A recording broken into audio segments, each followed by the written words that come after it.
Matinding sugat sa ulo ang tinamo ng isang miyembro ng Philippine Navy matapos hampasin ang kahoy ng China Coast Guard sa Ayungin Shoal.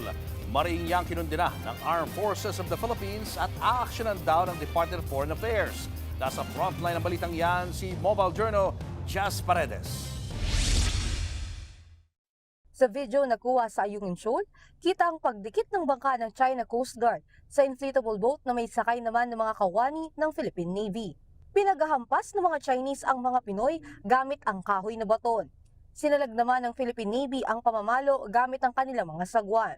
Sa huli ay lumayo na lang ang inflatable boat ng Philippine Navy. Mismo ang Armed Forces of the Philippines ang nagbahagi ng video. Ipinakita din nila ang larawan kung saan kita ang sugat sa ulo na inabot ng miyembro ng Philippine Navy dahil sa insidente. Ayon sa AFP, nagsimula ang tensyon nang lumapit ang bangka ng China Coast Guard sa BRP Sierra Madre. Umikot-ikot daw ito at kinuna ng larawan at video ang BRP Sierra Madre. Dito na lumapit ang ating mga sundalo, sakay ng dalawang rubber boat para pakiusapan silang umalis. Dito na nangyari ang insidenteng nakunan sa video. Bukod sa nasugatang sundalo, napinsala rin daw ang rubber boat. Patuloy pa raw na nagpapagaling ang nasugatang miyembro ng Philippine Navy. Nakikipag-ugnayan na rin daw ang AFP sa BRP Sierra Madre kung kailangan ba siyang ilikas. Ayon sa AFP, pinapakita lang ng panibagong komprontasyon ang pagsasawalang bahala ng China sa kaligtasan ng mga Pilipino sa West Philippine Sea.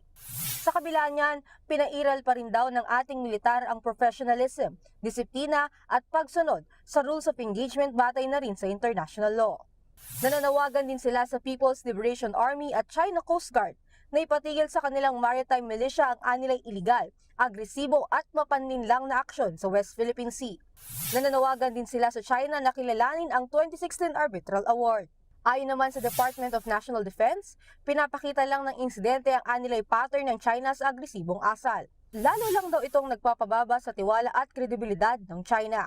Wala pang pahayag ang China kaugnay sa insidente. Nagbabalita mula sa Frontline, Mobile Journal Jazz Paredes, News 5. Mga kapatid, Julius Babaw po. Para sa komprehensibo at makabuluhang balitaan at talakayan, mag-follow at mag-subscribe na sa social media pages ng News 5.